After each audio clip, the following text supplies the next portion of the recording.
आपने EEMC2 का नाम तो कई बार सुना होगा, लेकिन क्या आप जानते हैं कि इसका असली मतलब क्या है? आज हम इसे आसान भाषा में समझेंगे।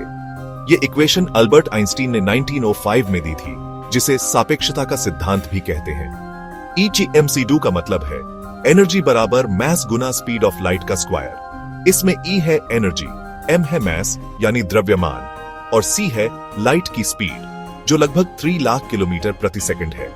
आसान भाषा में कहें तो मैस और एनर्जी एक ही चीज के दो रूप हैं, जैसे सिक्के के दो पहलू। अगर आप किसी चीज का मैस जानते हैं तो आप उसकी एनर्जी भी निकाल सकते हैं। बस मैस को लाइट की स्पीड के स्क्वायर से मल्टीप्लाई कर दीजिए। उदाहरण के लिए, एक छोटे से कागज के टुकड़े में भी इतनी एनर्जी छुपी होती है कि अगर वो पूरी निकल जाए तो एक बड़ा धमाका हो सकता है। यही कॉन्सेप्ट न्यूक्लियर पावर प्लांट्स में इस्तेमाल होता है, जहां छोटे से मैस से बहुत ज्यादा एनर्जी मिलती है। सूरज भी इसी प्रिंसिपल पर चमकता है।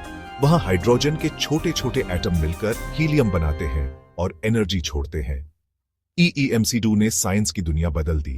इससे हमें पता चला कि मैटर और एनर्जी आपस में बदल सकते हैं। इस इक्वेशन की वजह से ही एटॉमिक बॉम्ब्स बने, लेकिन इसी से क्लीन एनर्जी भी पॉसिबल हुई। एक मजेदार बात, EMC2 इतनी सिंपल दिखती है, लेकिन इसके पीछे फिजिक्स की गहराई छुपी है।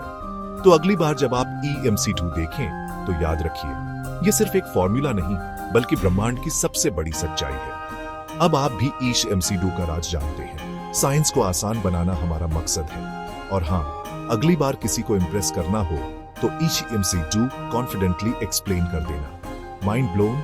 अब आप जानते हैं, EMC2 सिर्फ एक इक्वेशन नहीं, बल्कि एनर्जी और मैस का जादू है।